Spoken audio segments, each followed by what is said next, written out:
Listeners, আসসালামু আলাইকুম। দেশ ও দেশের বাইরে যে যেখান থেকে আমাদেরকে শুনছেন, আশা করি সবাই ভালো আছেন, সুস্থ আছেন। রিমেম্বারিং স্টোরিজের আজকের এপিসোডে সকলকে স্বাগত জানাচ্ছি। যিনি পাঠিয়েছেন তার নামটা আমরা একদম শেষে বলবো। তো চলুন শুরু করি। ঘটনাটির শিরোনাম আমরা দিয়েছি আমি স্কন্ধ কাটা। তো শুরু করি। ঘটনার সময়কাল 2001 সালের গ্রীষ্মের সময়। সেদিন সাজিদ ভাই অ্যাক্সিডেন্টে মৃত্যুর কারণে এলাকার এক বড় ভাইয়ের দাফন ও জানাজা শেষ করে বাড়ির দিকে ফিরছেন। এমন সময় তার ফোনে অচেনা নম্বর থেকে একটি কল আসে। সাজিদ ভাই কলটা এড়িয়ে গিয়ে বাড়ির উদ্দেশ্যে হাঁটা শুরু করেন, কিন্তু বারবার কল আসার কারণে এক প্রকার বিরক্ত হয়েই কলটা তিনি রিসিভ করেন। ফোনের ওপাশ থেকে একটা ছেলের ভয়েস, বয়স 20 থেকে 21 বছরের মতো হবে হয়তো। ওই ছেলে তার পরিচয় দেয়, তার নাম সবুজ। সবুজ একটা সালাম দিয়ে বলে, ভাই আপনি কি সাজিদ? তো সাজিদ ভাই সালামের উত্তর দিয়ে বলে, হ্যাঁ আমি সাজিদ। তখন সবুজ বলে, ভাই আমি আপনার এক চেনা পরিচিত লোকের কাছ থেকে নম্বর নিয়ে আপনাকে কল করছি। ভাই আমাদের পুরো পরিবার সমস্যার মধ্যে, আপনি আমাদের বাড়িতে একবার আসুন। সাজিদ ভাই বলেন, আচ্ছা আমি যাব। তো সাজিদ ভাই সময় করে 2-3 দিন পর সবুজের দেওয়ার ঠিকানায় পৌঁছান। সাজিদ ভাই সবুজদের বাড়িতে যান। সাজিদ ভাই সবুজের সাথে দেখা করেন। সবুজদের বাড়িটাতে কেমন একটা গুমট ভাব, আর সাজিদ ভাই দেখেন কালো কালো কয়েকটি শেয়াল বাড়ির মধ্যে বসে আছে। সাজিদ ভাইকে দেখে উঠে দাঁড়িয়ে গো গো শব্দ করছে। সাজিদ ভাই একটা সূরা পরে নিজের গায়ে ফু দেন। সবুজ সাজিদ ভাইকে তার দাদার রুমে নিয়ে যেতে চাইলে সাজিদ ভাই সবুজকে বলেন, দাঁড়ান ভাই, আগে আমি আপনার সাথে কথা বলতে চাই, এই সমস্যাটা কার, এই বিষয় নিয়ে। তখন সবুজ সাজিদ ভাইকে ছাদে নিয়ে আসেন। সাজিদ ভাই একটা অস্তিত্ব অনুভব করতে থাকে, কোনো খারাপ কিছুর এবং অশুভ কিছুর। সবুজ এবার বলতে শুরু করে, মূলত সমস্যা সবুজের বড় ভাইয়ের, তার নাম নাইম, তিনি একজন ডাক্তার। এই বছর ঈদের ছুটিতে বাড়ি আসেন নাইম। সবকিছু ঠিকই ছিল, কিন্তু তিনি ডাক্তার হওয়ায় তাকে বেশিরভাগ সময়টাই বাইরে থাকতে হতো। নাইম ও তার স্ত্রী একসাথে থাকতো হসপিটালের কোয়ার্টারে। সেদিন নাইমের নাইট ডিউটি ছিল, তাই রাত্রে খাওয়া দাওয়া করে ডিউটিতে যোগ দেয়। বেশ কয়েকদিন ধরে নিম্নচাপ হওয়ার কারণে সেদিনও ঝিরিঝিরি বৃষ্টি হচ্ছিল। আকাশ কালো মেঘে ঢাকা, মাঝে মাঝে বিদ্যুতের ঝলকানি ও বজ্রপাতের শব্দ। সময় তখন রাত 2টার মতো হবে। সেই এলাকার থানা থেকে একটা লাশ আসে। লাশটা সাদা কাপড়ে ঢাকা।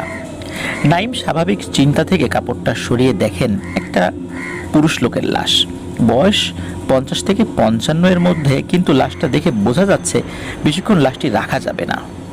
লাশের মাথা এক পাশে থেতলানো, বুকের কিছু অংশ খুবলে খাওয়া, যেন মনে হচ্ছে কোনো জন্তু খুবলে খেয়েছে।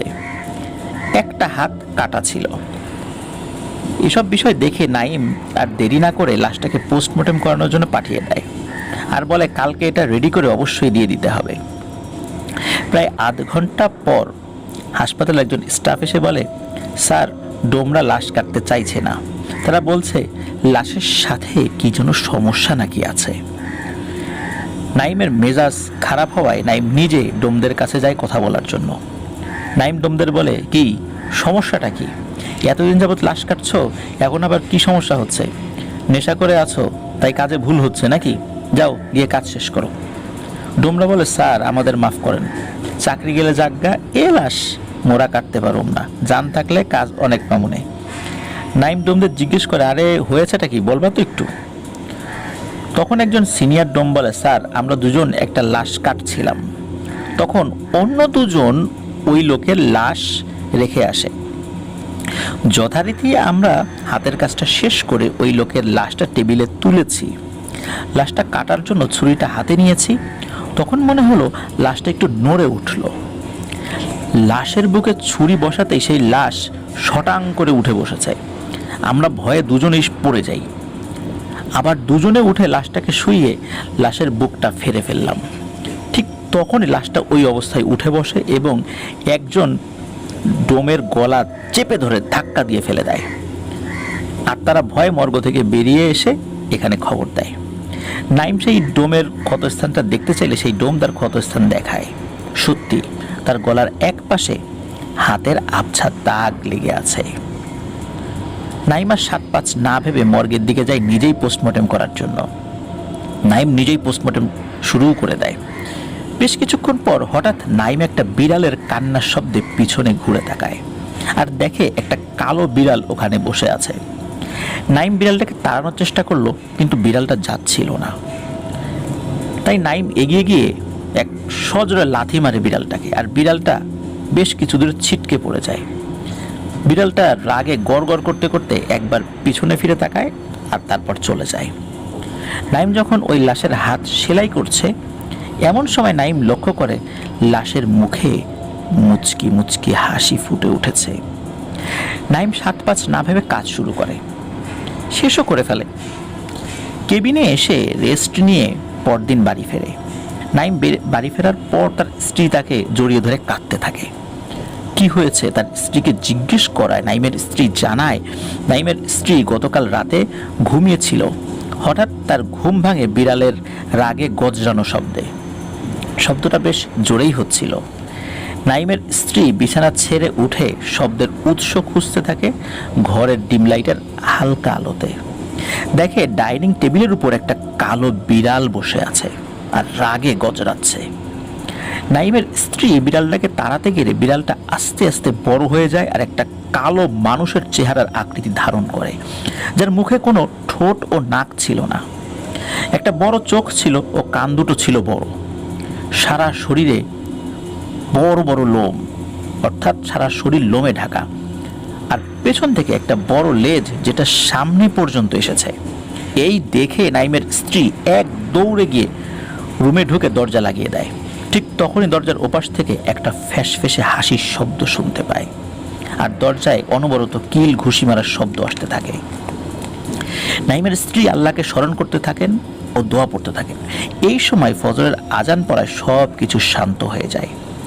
তখন থেকে নাইমের স্ত্রী আর ঘুমায়নি। নাইম সব শুনে তার স্ত্রীকে শান্ত করে এবং বলে ওসব মনের ভুল, এই বলে বিষয়টা কাটিয়ে দেয়। নাইম পরদিন ডিউটিতে চলে যাওয়ার পর নাইমের স্ত্রী এক প্রকার ভয়ের কারণেই রাতে লাইট জ্বালিয়ে শুয়ে পড়েন। কিন্তু সেদিন রাতে নাইমের স্ত্রীর ঘুম আসছিল না। বেশি কিছুক্ষণ পর একটু তন্দ্রার মতো আসলে হঠাৎ চিরচির শব্দ হয়ে ঘরের লাইটটা দপ করে নিভে যায়। নাইমের স্ত্রী এক লাফে বিছানা থেকে উঠে বসেন আর বাইরে থেকে আসা ল্যাম্পপোস্টের আবছা আলোয় দেখতে পান ঘরের দেয়ালে টিকটিকির মতো করে একটা মানব আকৃতির জন্তু ঘুরছে। এরপর এক লাফে সেই জন্তু নাইমের স্ত্রীর সামনে এসে বসে আর লম্বা একটা জিহ্বা বের করে নাইমের স্ত্রীর গা চাটতে থাকে। নাইমের স্ত্রীর মুখ থেকে কোনো আওয়াজ বের হচ্ছিল না। সেই জন্তু আকৃতির অবয়বটা এবার তার চারপাশে ঘুরতে থাকে। নাইমের স্ত্রী ভয়ে কাঁপতে কাঁপতে ওখানে জ্ঞান হারিয়ে পড়ে যায়। পরদিন সকালে নাইম বাড়ি এসে দরজা ধাক্কাতে থাকে, কিন্তু দরজা না খোলায় নাইম আশেপাশের প্রতিবেশীদের সঙ্গে নিয়ে দরজা ভেঙে ভিতরে ঢুকে তারা বেডরুমে গিয়ে দেখে তার স্ত্রী অচেতন অবস্থায় বিছানার উপর পড়ে আছে। নাইম তার স্ত্রীর শরীরে কিছু জায়গায় লালচে ধরনের কয়েকটি দাগ লক্ষ্য করে। নাইম স্ত্রীর জ্ঞান ফেরানোর চেষ্টা করে এবং সফলও হয়। জ্ঞান ফেরার পর তার স্ত্রী সবকিছু খুলে বলে। নাইম সেদিন হসপিটালের ঊর্ধ্বতন কর্মকর্তাদের কাছ থেকে ডিউটি শিফট করে, মানে দিনের বেলা ডিউটি নেয়। সেদিনই আবার ডে শিফট ডিউটি করে এবং সারাদিন কাজ করার ফলে নাইমের অত্যন্ত ক্লান্ত লাগছিল। তাই বিছানায় শোয়ার কিছুক্ষণের মধ্যেই নাইম ঘুমিয়ে পড়ে।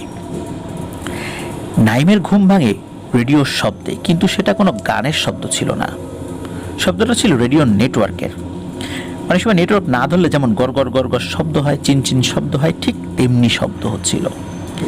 নাইম ঘুম ভেঙে উঠে দেখে তার স্ত্রী তার পাশে নেই। নাইম শরীরের সব জড়তাকে পেছনে ঠেলে দিয়ে ওঠে তার স্ত্রীকে খুঁজতে থাকে। নাইম মনে মনে এটাও ভাবতে থাকে যে তার ঘরে তো রেডিও নেই, তাহলে রেডিও শব্দ কোথা থেকে আসছে। সেই সময় নাইমের পরিস্থিতি ছিল এমন যে কোনো তীব্র মাদক সেবন করলে যেমন হয় ঠিক তেমন। নাইম যেন এক প্রকার একটা ঘোরের মধ্যেই হাঁটছে। একটা ঘোর কাজ করছে তার মাথার মধ্যে। আর ঘরের মধ্যে একসময় ধোঁয়া ভর্তি হয়ে যায় হঠাৎ করেই। আর নাইমের কাছে মনে হচ্ছিল সে যেন এক ধোঁয়াময় পৃথিবীতে বন্দী হয়ে আছে, চারদিকে ঘুরছে কিন্তু কোনোভাবেই সে ওখান থেকে বের হতে পারছে না। এমন সময় নাইম একটা গর্তের মধ্যে পড়ে যায়। এইবার নাইম দেখে সে অন্ধকারের মধ্যে শুয়ে আছে, কিন্তু আশেপাশে হাত দিয়ে অনুভব করে চারদিকে মাটির দেয়াল। না পারছে উঠে বসতে, আর না পারছে ঠিক করে দাঁড়াতে। নাইম বুঝতে পারে যে সে একটা কবরে বন্দী হয়ে আছে। নাইম জোরে জোরে চিৎকার করছিল বাঁচার জন্য, কিন্তু কোনো সাড়া পাচ্ছিল না। শেষ পর্যন্ত নাইম কালেমা পড়তে থাকে, কাঁদতে থাকে আর আল্লাহর কাছে তওবা করতে থাকে। এমন সময় একটা হাত দেখতে পায়, যে হাত দেখে নাইম বুঝেছিল যে সেই হাতটা তাকে এখান থেকে বের করতে সাহায্য করবে। নাইম হাতটা ধরে আর নাইমের অসম্ভব ঘুম পায়, আর নাইম ঘুমিয়েও যায়। নাইমের ঘুম ভেঙে দেখে যে একজন বয়স্ক ভদ্রলোক তার মাথায় হাত বুলিয়ে দিচ্ছেন আর দোয়া পড়ে ফু দিচ্ছেন। নাইমের জ্ঞান ফিরলে নাইমকে ওই বৃদ্ধ ভদ্রলোক জিজ্ঞেস করেন, বলো তো বাবা, কি হয়েছিল তোমার সাথে? নাইম বলে বিস্তারিত ঘটনা। আসলে বৃদ্ধ ভদ্রলোকটি ছিলেন বেশ কিছু দূরের এক মসজিদের ইমাম। নাইম বলে গতকাল রাতে তিনি ঘুমানোর পর এসব হয়েছে। তখন ওই বৃদ্ধ ইমাম বলেন, বাবা, তুমি বিগত 15 দিন ধরে এমন অবস্থায় ছিলে। তখন নাইমের স্ত্রী নাইমকে বলে, সেদিন সকালে ডিউটিতে যাওয়ার সময় হয়ে যাচ্ছে, কিন্তু নাইমের ঘুম ভাঙছিল না। তাই তিনি বেশ কিছুক্ষণ ধরে নাইমের গায়ে ধাক্কা দিয়ে ডাকার পরেও নাইমের ঘুম না ভাঙায় নাইমের বন্ধু, যিনি নাইমের সাথে হসপিটালে কাজ করেন, ওনাকে ডেকে পাঠালে উনি এসে নাইমকে দেখে বলেন এরকম কিছু তিনি আগে কখনো ফেস করেননি। নাইম তখন কোমায় ছিলেন, তাই তার রুমেই যতটা সম্ভব মেডিকেল সাপোর্ট দিয়ে নাইমের চিকিৎসা চলতে থাকে। নাইমের স্ত্রী পরদিন রাতে নাইমের পাশে একটা চেয়ারে বসে থাকতে থাকতে ঘুমিয়ে পড়েন। এমন সময় নাইমের স্ত্রীর ঘরের মধ্যে হাঁটা চলার শব্দে ঘুম ভাঙে, আর দেখে নাইম ঘরের মধ্যে ঘুরে বেড়াচ্ছে। নাইমের স্ত্রী ভাবে এটা কখনো সম্ভব নয়। তিনি নাইমকে কোনো রকমের টেনে বিছানায় শুইয়ে দেন। নাইমের স্ত্রীর আর বুঝতে বাকি ছিল না যে সমস্যাটি বিজ্ঞান সংক্রান্ত কিছু নয়, বরং তাদের সাথে অতিপ্রাকৃত কোনো ঘটনা ঘটছে। তাই পরদিন এলাকার এক ইমাম সাহেবকে ডেকে আনা হলে উনি বাড়িতে ঢুকেই আল্লাহু আকবার বলে বাড়ির বাইরে এসে নাইমের স্ত্রীকে বলেন, মা, এ আমার দ্বারা সম্ভব নয়, আপনি অভিজ্ঞ কাউকে দেখান। এর পরদিন ঘটতে থাকে নাইমের স্ত্রীর সাথে ঘটনা। বেশ কিছুদিন পর এই বৃদ্ধ ইমামের সন্ধান পেয়ে ওনার সাথে যোগাযোগ করে বিস্তারিত ঘটনা জানান। ইমাম আসেন এবং কিছু আমল করতে থাকেন। ইমাম তার জিনের সাহায্যে নাইমকে একটা পুরনো কবর থেকে তুলে আনেন, যেখানে নাইমের রূহকে নাকি বন্দি করেছিল ওই শয়তান। নাইম তার স্ত্রীর কাছ থেকে সব শুনে বিস্মিত হয়ে বসেছিল। এইবার ওই বৃদ্ধ ইমাম বলেন, বাবা, আমার বয়স হয়েছে, তাই আর আগের মতো শক্তি বা সামর্থ্য নেই, থাকলে হয়তো চেষ্টা করতাম। তুমি এই জায়গা ছেড়ে চলে যাও, দেখো আল্লাহর রহমতে ঠিক হয় কিনা। আমার জিন খোঁজ নেওয়ার চেষ্টা করেছে, কিন্তু পাইনি তাদের কোনো খোঁজ। তখন নাইমের স্ত্রী ইমামকে বলেন, আপনার সাথে তো জিন আছে, তারা কিছু করতে পারবেন না? ইমাম বলেন, মা, সব জিন সবসময় সবার মোকাবেলা করতে পারে না। নাইম আবার ডিউটিতে যোগ দিলেও সমস্যার সমাধান হয়নি। দিন দিন নাইমের মানসিক অবস্থা খারাপ হতে থাকে, আর তার সাথে ঘটতে থাকে অবিশ্বাস্য কিছু ঘটনা, যা শুনলে হয়তো আপনাদের কাছে রূপকথার গল্প মনে হবে, কিন্তু হ্যাঁ, সত্যি তাই ঘটেছিল তাদের সাথে। যা বর্ণনা করতে গেলেও কিছু মানুষ যারা এমন কাজ করে তাদের কেউ কেউ শিহরিত হয়ে যাবেন। ভয় আমিও পেয়েছিলাম, এটা সত্যি। এবার যা শেয়ার করতে যাচ্ছি গল্প ভেবেই তা মন দিয়ে শুনুন। বেশ কয়েকদিন ধরে নাইম ডিউটি করছিল। সেদিন রাতেও নাইম ডিউটি করছিল। নাইমের কেমন যেন শরীরের মধ্যে অস্বস্তি কাজ করছিল। নাইম চোখ মুখে জল দেওয়ার জন্য ওয়াশরুমে যায়। নাইম বেসিনের কলটা ছেড়ে মুখে জল দিচ্ছিল। এমন সময় নাইম অনুভব করে তার পেছনে কেউ একজন দাঁড়িয়ে আছে। নাইম পেছনে ফিরে তাকালে কিছুই দেখতে পায়নি। নাইম একটু ভয় পেয়ে তাড়াহুড়ো করে মুখ ধুয়ে ওয়াশরুম থেকে বেরোবে, কিন্তু ওয়াশরুম কেউ যেন বাইরে থেকে লক করে দিয়েছে, মানে আটকে দিয়েছে। নাইম একটা ফ্যাসফেসে হাসির শব্দ শুনতে পায়। হাসিটা এমন ছিল যে ওয়াশরুমটা লক করে কেউ খুব মজা পেয়েছে। হঠাৎ নাইমের পা ধরে হ্যাচকা টান দিয়ে কেউ ফেলে দিয়ে একটু টেনে সরিয়ে দেয়। নাইম উঠে বসে, কিন্তু কিছু দেখতে পায়নি। তখন হঠাৎ করে ওয়াশরুমের লাইটটা চিটচিট শব্দ করে দপ করে ফেটে যায়। অন্ধকারে নাইম নিজের হাতটাও নিজে দেখতে পারছে না। নাইম ফিল করে নাইমের আশেপাশে একটা শব্দ হচ্ছে। শব্দটা এমন ছিল যে কোনো বড় আকৃতির সাপ চারদিকে ঘুরলে যেমন হয় ঠিক তেমনিভাবে শব্দ হচ্ছে। নাইমের হৃদয়টা ভয়ে যেন ভেতর থেকে ছিঁড়ে বেরিয়ে আসতে চাচ্ছে। নাইম এবার একটু সাহস সঞ্চয় করে উঠে দাঁড়িয়ে দরজায় সজোরে লাথি মারতে থাকে। দরজাটা সে অন্ধকারে হাতড়ে হাতড়ে পেয়ে গিয়েছিল, কারণ তার আইডিয়া থেকে সে এটা বের করতে পেরেছিল। 3-4টে লাথি মারার পর আর একটা লাথি মারার সাথে সাথেই দরজা ভেঙে যায়। নাইম ওয়াশরুম থেকে বেরিয়ে এসে দেখে তার সামনে কালো পোশাক পরা অনেকগুলো মানুষ দাঁড়িয়ে আছে, যাদের একজনেরও মাথা নেই। নাইম ওই মাথাবিহীন কালো পোশাক পরিহিত অবয়বগুলোকে দেখে উল্টো দিকে রুদ্ধশ্বাসে দৌড়াতে থাকে, আর তার পেছনে দৌড়াচ্ছে ওই কাটা মাথা অবয়বগুলো। আর তার সাথে চারদিক থেকে অদ্ভুতভাবে ভেসে আসতে থাকে তাচ্ছিল্য ভরা ফ্যাসফেসে হাসি। নাইম নিজের কান চেপে ধরে আয়াতুল কুরসি পড়তে থাকে দৌড়াতে দৌড়াতে। এক পর্যায়ে একটা গাছের সাথে ধাক্কা খেয়ে জ্ঞান হারিয়ে পড়ে যায়। আসলে সে কোন দিক দিয়ে দৌড়াচ্ছিল, কিভাবে কোন দিকে যাচ্ছিল, আর কিভাবেই একটা গাছের সাথে ধাক্কা খেলো, এই বিষয়টি আসলে সে কোনোভাবে বুঝতে পারছিল না। মনে হচ্ছিল সে একটা অদৃশ্য জগতে দৌড়াচ্ছে, এমন একটা ঘোরের মধ্যে সে ছিল। পরদিন নাইমের জ্ঞান ফিরলে নাইম নিজেকে পায় সেই হসপিটালের বেডে যেখানে নাইম কর্মরত ছিল। নাইম দেখে পাশে তার স্ত্রী বসে আছে আর তার ডাক্তার বন্ধু। তারা নাইমকে জিজ্ঞেস করে কি হয়েছিল। নাইম সব কিছু জানায়।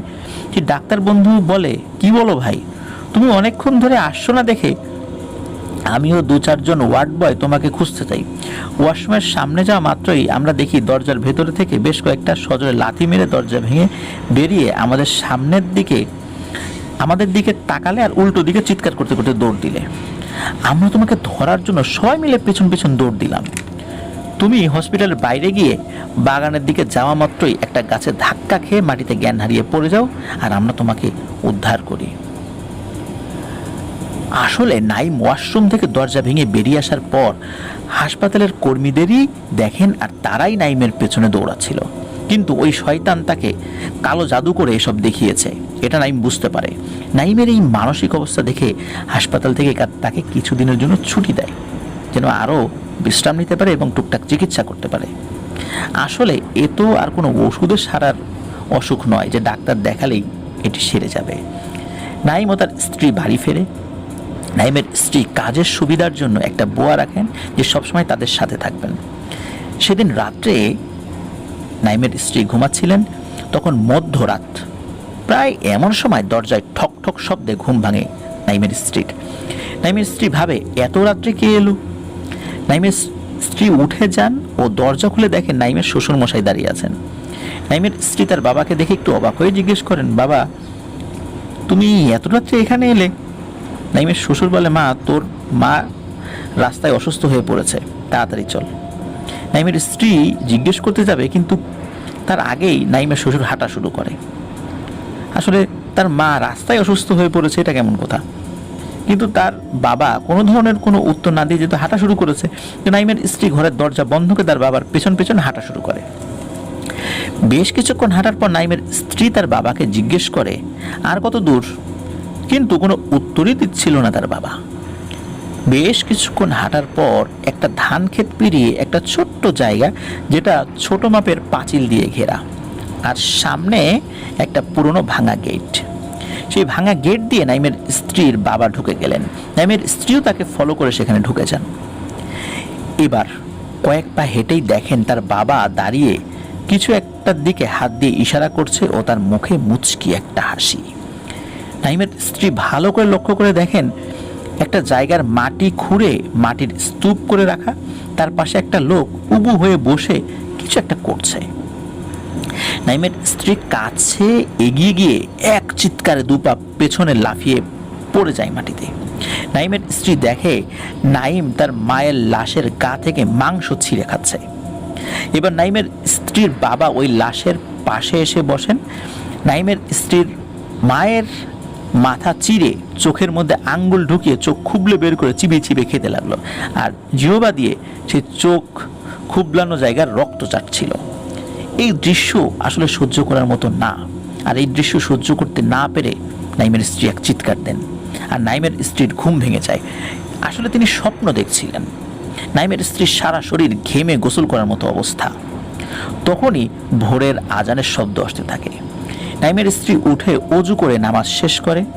সেদিন বিকেল থেকে বজ্র বিদ্যুৎ সহ অঝরে বৃষ্টি হওয়ার কারণে লোডশেডিং ছিল, তাই আর বেশি কিছু রান্না না করে সন্ধ্যায় রান্না শেষ করে।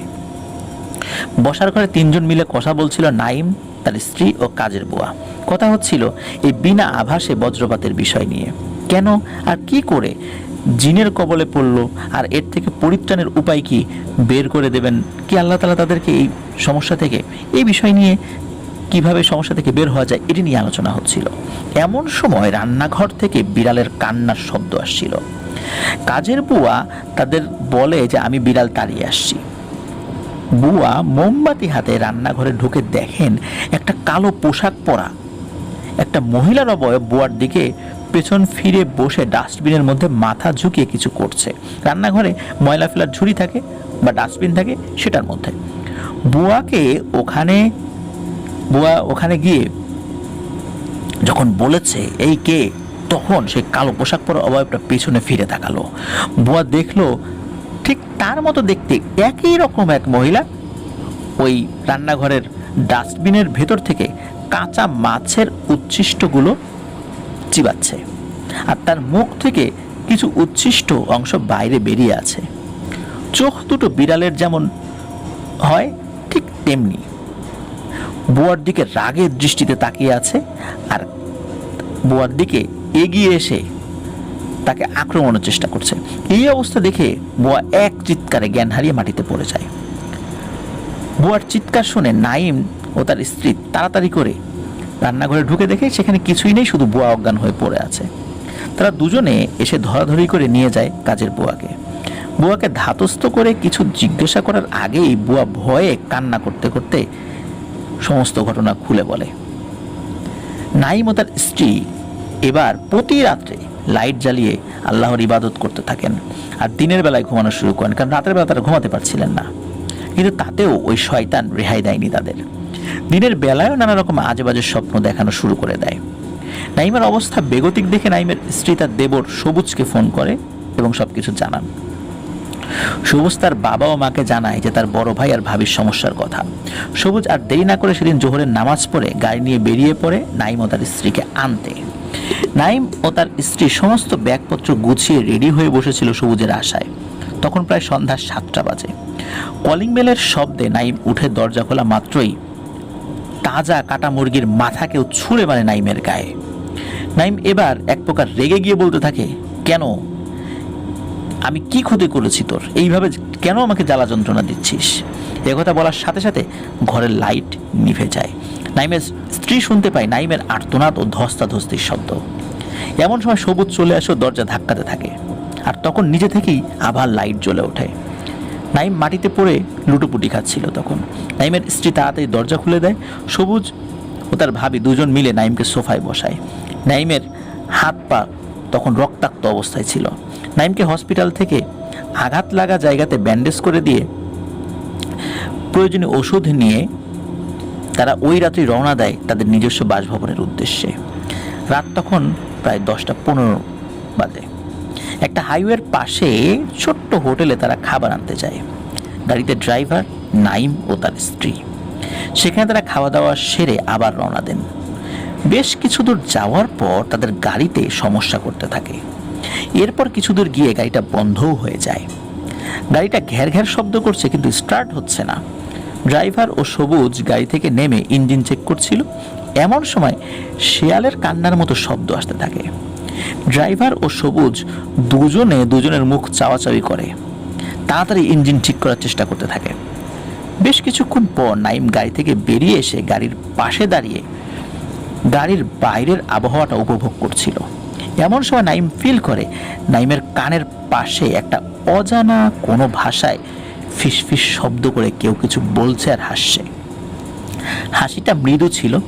নাইমের ভয় লাগাতে নাইম গাড়ির দরজা খুলে ভেতরে ঢুকতে যাবে, এমন সময় নাইমের পা ধরে কোনো এক অদৃশ্য শক্তি টেনে হিচড়ে হাইওয়ে থেকে নামিয়ে মাঠের দিকে নিয়ে যেতে থাকে।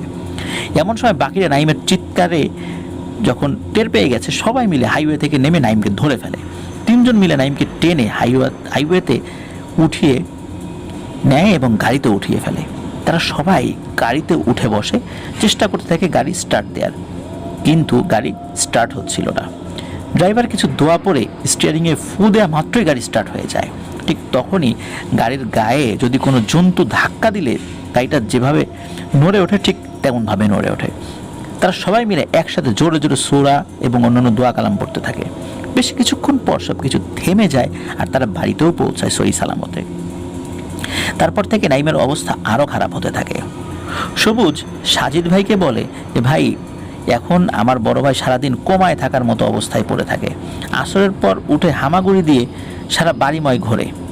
আগে কাঁচা মাছ মাংস খেত, এখন আমার আম্মা বড় ভাইয়ের জন্য মাছ মাংস সেদ্ধ করে রাখে। বড় ভাই ঘুম থেকে ওঠার পর সেগুলো দিলে কুকুর যেভাবে খায় ঠিক সেভাবে সে এই মাংসগুলো খায়। এখন অবস্থা খুব খারাপ। সব শুনে সাজিদ ভাই সবুজকে বলে, চলো তোমার ভাইকে একটু দেখে আসি। সাজিদ ভাই নাইমের রুমে ঢোকে। রুমের মধ্যে থেকে একটা পচা লাশের গন্ধ আসছিল। সাজিদ ভাই একাই এই গন্ধটা পাচ্ছিলেন। সাজিদ ভাই নাইমের পাশে গিয়ে দাঁড়ান। সাজিদ ভাই লক্ষ্য করে নাইমের মুখে একটা মুচকি হাসি। হাসিতে সে এটা বোঝানোর চেষ্টা করছিল যে সাজিদ ভাইয়ের এখানে আসাটা বৃথা। সাজিদ ভাই মুচকি হেসে সবুজকে বলে, তুমি আমাদের একটু একা ছেড়ে দাও। একথা শুনে সবুজ চলে যায়। তখনই চোখ বন্ধ অবস্থায় নাইম উঠে বসে। যেমনভাবে আগে মানুষ শৌচাগারে বসত ঠিক সেভাবে। সাজিদ ভাই দেখেন যে দেওয়ালের মধ্যে থেকে মনে হচ্ছে অসংখ্য হাত বেরিয়ে আসছে, আর সিলিংয়ের ভেতর থেকে কেউ মাথা বের করে নাকি উকি মারছে। সাজিদ ভাই মনে মনে তার জিন হুজুরদের স্মরণ করছিলেন। তখন নাইম ভাঙা ভাঙায় বলে, ও বাবা, দেখো দেখো, ওঝা আইছে মোরে ঝাড়াইতে। এই বলে নাইম হাসতে থাকে। সাজিদ ভাই একটু তাচ্ছিল্যের স্বরে বলে, ঝাড়াইতে নয় রে, তোরে তাড়াইতে আইছি, বুঝছিস? সমস্যা নেই, সব রোগের ওষুধ আছে। তোদের ওষুধও আমার মালিক আল্লাহ বানায় রাখছেন, ভাবিস না বেশি। এমন সময় সাজিদ ভাইয়ের একজন জিন হুজুর আসেন আর সাজিদ ভাইকে বলেন, এখনো সময় হয়নি সাজিদ, ফিরে চলো। তখন নাইম বলে ওঠে, ওরে বাপ, আমি তো ডরায় মরছি, ওঝা দরবেশ নিয়ে আসছে দেখতাছি, মানুষ তো আসছে, তার জিন হুজুরও নিয়ে আসছে। হইব না, কিছুই হইব না। সাজিদ ভাই জিন হুজুর কিছু না বলে একটা মুচকি হাসি দিয়ে ওখান থেকে অদৃশ্য হয়ে যান। আর সাজিদ ভাইও ওই বাড়ি থেকে ওই দিনের মতো বিদায় নেন। সেদিন রাত্রে নাইমদের বাড়ি থেকে বেরিয়ে সাজিদ ভাই কোনো একটা ব্যক্তিগত কাজ সেরে বাড়ি ফিরছিলেন। এমন সময় সাজিদ ভাই দেখেন তার সামনে একটা কদম গাছ থেকে বেশ কয়েকটি লাশ ঝুলছে। সাজিদ ভাই বুঝতে পারেন এটা মায়াজাল। আর এসব বিষয়ে ওনার অভিজ্ঞতা কিন্তু অনেক পুরনো। সাজিদ ভাই ওদিকে না তাকিয়ে সূরা পড়ে শরীর বন্ধ করে নেন। সাজিদ ভাই ফিল করেন পেছন থেকে কিছু একটার হাঁটার শব্দ পাওয়া যাচ্ছে। মনে হচ্ছে যে কেউ যদি প্রদর্শনী করে হেঁটে আসে ঠিক সেভাবে হাঁটার শব্দ। এই প্রদর্শনী তখন আসছিল যখন সাজিদ ভাই মেইন রোড থেকে নেমে মেঠো পথে হাঁটছিলেন। ওই মাঠের পর একটা ছোট জঙ্গল, তার কয়েকটি বাড়ির পর নিজস্ব বাসভবন সাজিদ ভাইয়ের। সাজিদ ভাই কিন্তু পেছনে তাকাননি। সত্যি কথা বলতে কি, সাজিদ ভাইয়ের সত্যি ভয় লাগছিল। এবার সাজিদ ভাই তসবিহ বের করে তসবিহ গুনতে থাকেন ও সূরা পড়তে পড়তে থাকেন, আর মনে মনে তার যে জিন হুজুর তাকে স্মরণ করছিলেন, কিন্তু কোনোভাবে তার জিন হুজুর সেখানে আসছিলেন না বা তার কাছ থেকে কোনো উত্তর পাচ্ছিলেন না। এমন সময় সব নিস্তব্ধ হয়ে যায়। সাজিদ ভাই হাঁটতে হাঁটতে প্রায় জঙ্গলের কাছে এসে পড়েছেন। সাজিদ ভাইয়ের ভয় ছিল জঙ্গলের মধ্যে যদি একবার তিনি ঢুকে পড়েন তাহলে না জানি তার সাথে কোনো ঘটনা ঘটেই যায় কিনা। তো এবার আর শুধু শুনতে হচ্ছিল না, এবার দেখতে পাচ্ছিলেন তিনি। কিছুক্ষণ আগে তো শুনতে পাচ্ছেন কেউ হেঁটে আসছে পেছনে পেছনে। সাজিদ ভাই তখন দেখেন বেশ কয়েকটি লোক যাদের মাথা নেই, তারা উল্লাস করছে, কিছু একটা অবয়বকে গোল করে ঘুরছে। এমন সময় সাজিদ ভাই ভালো করে লক্ষ্য করে দেখেন ওই মাঝখানে বসে আছে নাইম, আর তার দুই চোখ বেয়ে পড়ছিল তাজা রক্ত। সাজিদ ভাই একটা ঢিল তুলে কোনো একটা সূরা পড়ে ফু দিয়ে যখন সেই ঢিল ছুঁড়ে মারেন তাদের দিকে, আর তখনই সব ভ্যানিশ। আসলে এটা ছিল মায়াজাল। ওই অশরীরীগুলো কিছু একটা মেসেজ দিতে চাচ্ছিল সাজিদ ভাইকে। কি মেসেজ দিতে চাচ্ছিলেন এটা তো সাজিদ ভাই বুঝে ফেলেছেন। সাজিদ ভাই চলার রাস্তায় মাটির মধ্যে থেকে কোনোই পর্যন্ত হঠাৎ করে দেখা যাচ্ছে হাত উঠে এসেছে, মানে এগুলো সাজিদ ভাইয়ের পা চেপে ধরবে। কিন্তু সাজিদ ভাই বুঝতে পারেন যে এটা তো একটা মায়াজাল, আর তাকে ক্ষতি করার চেষ্টা করছে যদিও, আর এই ধরনের অভিজ্ঞতা তার নতুন কিছু নয়। সাজিদ ভাই যখন সূরা পড়তে থাকেন তখন এই হাতগুলো নড়তে থাকলেও সাজিদ ভাইকে স্পর্শ করতে পারেনি। সাজিদ ভাই সত্যিই একজন এক্সপেরিয়েন্সড পারসন হলেও ওই ধরনের সিচুয়েশনে তিনি মারাত্মক ভয় পাচ্ছিলেন, কারণ অনেক সময় তাকে সাহায্য করার জন্য তার জিন হুজুর চলে আসে, কিন্তু ওই অবস্থায় সেও আসছিল না। সাজিদ ভাই সূরা পড়তে পড়তে এক সময় বাড়িতে পৌঁছেও যান, আর রাতে এক প্রকার রাগ করেই আরো বেশি করে জিন হুজুরদের ডাকতে থাকেন। একে একে 4 জন জিন হুজুর আসেন। সাজিদ ভাই একটু রাগের সুরেই বলেন, এতবার ডাকার পরেও আপনারা কেন আসলেন না? জিন হুজুরদের মধ্যে একজন বলেন, আরে সাজিদ, তুমি বোঝো না কেন খামোখা রাগ করছো? ওই শয়তান জাদু করে তোমাকে শব্দবন্দি করেছিল যাতে আমরা তোমার ডাক শুনতে না পাই। তুমি ডাকছিলে কিন্তু আমরা শুনতে পাইনি। সাজিদ ভাই বলেন যে আপনারা কি কিছু জানতে পারলেন? মুচকি হাসি দেওয়া জিন হুজুর বলেন, চিন্তার এমন কিছু নেই, আল্লাহ মালিক, ইনশাল্লাহ সব কিছু ঠিক হয়ে যাবে। দেখো সাজিদ, সমস্যা জটিল হলেও ওর উপর জাদু করা জিনিসগুলো নষ্ট করতে হবে। জিন হুজুর বলে দেন কোথায় কোথায় জাদুর বস্তু আছে এবং কিছু আমল শিখিয়ে দেন। পরদিন সাজিদ ভাই নাইমদের বাড়িতে যখন আসেন তখন রাত প্রায় 12টা বাজে। সাজিদ ভাই তিনি তার রিচুয়াল শুরু করেন, রুকিয়া শুরু করেন, আর 7 মেরু বিশিষ্ট 2টি বলয় বানিয়ে নাইমকে একটা বলয়ের মাঝখানে বসিয়ে একটা সাদা কাফনের কাপড় দিয়ে নাইমকে ঢেকে সেই কাফনের কাপড়ের উপর সূরা পড়ে ফু দিয়ে কিছু রিচুয়াল করতে থাকেন। এমন সময় বাড়ির চারপাশ থেকে শোনা যায় শিয়ালের হু হু ডাক ও বিড়ালের কান্নার শব্দ। সাজিদ ভাই দেখেন বাড়ির বাইরে বহু শিয়াল দাঁড়িয়ে আছে এবং রাগে গোংড়াচ্ছে, কিন্তু ভেতরে আসতে পারছে না, কারণ উঠানে একসাথে ঢাল হয়ে দাঁড়িয়েছিলেন 8 জন কামেল জিন হুজুর। এমন সময় একটা বিশাল আকৃতির শিয়ালের পিঠে করে একটা কালো অবয়ব, যার শরীরে কোনো মাথা ছিল না, সে আসে। সাজিদ ভাই তাকে দেখতে পায় ও জিনেদের শিখিয়ে দিয়ে আমল করতে থাকেন। এবার হঠাৎ করে সেই মাথাবিহীন কালো অবয়বটাকে কোনো একটা অদৃশ্য কিছু টেনে হিঁচড়ে দ্বিতীয় 7 মেরুর বলয়ের মধ্যে নিয়ে আছড়ে ফেলে দেয়। আর সাজিদ ভাইয়ের সেই জিন হুজুর ওই অবয়বকে বলে, দেখলি আল্লাহর কালাম দিয়ে দরবেশ কি করতে পারে? তোর মতো ভীরু কাপুরুষের এই অবস্থাই হয়। এবার বল, কেন এই ছেলেটার পিছু নিয়েছিস, আর কেনই বা তার পিছনে পড়েছিস? সেই অবয়ব তার বাহন থেকে পড়ে গিয়েছে। মূলত তার বাহন ছিল শেয়াল। বিশাল আকৃতির এক শেয়ালে চড়ে সে চলাফেরা করত, আর সেই শেয়ালটিও ছিল একটা জিন। মূলত সেই জিনটা ছিল ওই অবয়বের বাহন। সেই অবয়ব এক প্রকার রাগে গড়গড় করতে করতে মানে গোঙাতে থাকে আর বলে, বলবো না, আমি কিছুই বলবো না। সাজিদ ভাই বলে, তোকে বলতেই হবে। এই বলে সাজিদ ভাই একটা ছড়ি নিয়ে সেই বলয়ের উপর আঘাত করতে থাকে। তখন মার খেয়ে নিস্তেজ অবস্থায় পড়েছিল সেই মাথা কাটা অবয়ব। এবার সাজিদ ভাই এক প্রকার হুমকি দিয়েই বলে, শেষ সুযোগ দিচ্ছি, বল, না হলে এখনই মাটিতে তোকে গেড়ে দেব। এমন সময় সেই মাথা কাটা অবয়বের অনুগামী 15 থেকে 20 জনের মতো তাকে বাঁচাতে আসলে সাজিদ ভাই জিন হুজুরা লাফ দিয়ে তাদেরকে ধরে আছাড়ের পর আছাড় মারতে থাকে, আর কিল ঘুষির আঘাতে তাদের অবস্থা শোচনীয় করে দেয়। মার খেয়ে সেই শয়তানগুলো পালিয়েও যায়। তখন সেই মাথা কাটা বলে, আমি স্কন্ধ কাটা। আমাকে এক কবিরাজ 4টে খাসির বিনিময়ে পাঠিয়েছিল এক পরিবারের বংশ নির্বংশ করতে। আমি সে কাজ করেও দিয়েছিলাম। সেই কবিরাজ আমাকে মন্ত্র বলে বন্দি করে ফেলে পরবর্তীতে, আর আমার দ্বারা এইরকম কাজ করিয়ে নিয়ে সে অর্থ উপার্জন করতে থাকে। একদিন সুযোগ বুঝে ওই কবিরাজকে জিন্দা অবস্থায় ওর শরীর থেকে মাংস খুবলে খেয়ে ওকে গলা টিপে মেরে ওর একটা হাত আলাদা করে দিয়েছিলাম, কিন্তু আমার ইচ্ছা ছিল কবিরাজের পুরো লাশ আমি খেয়ে ফেলবো। এমন সময় কিছু লোক এসে ওই ব্যক্তিকে নিয়ে যায়। আমি আমার প্রতিজ্ঞা অনুযায়ী ওই লাশ খাবো, তাই মর্গে ডোমদের ভয় দেখিয়ে তাড়িয়ে দেই। কিন্তু ডোমরা চলে যাওয়ার পরেও নাইম এক গুয়েমি দেখিয়ে সেই লাশটা কাটে এবং লাশটাকে সে দাফনও করে দেয়। আমার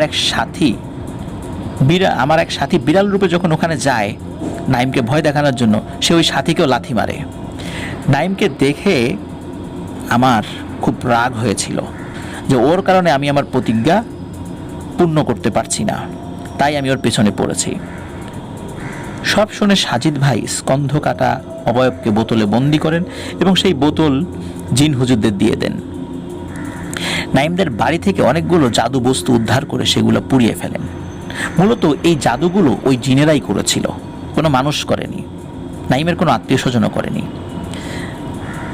আর নাইমের বাড়ির সবাইকে বলে দেন, আপনারা বেশি বেশি করে নামাজ পড়বেন, আমল করবেন, আল্লাহর ইবাদত করবেন, ঘরে বেশি বেশি করে পবিত্র কোরআন থেকে তেলাওয়াত করবেন।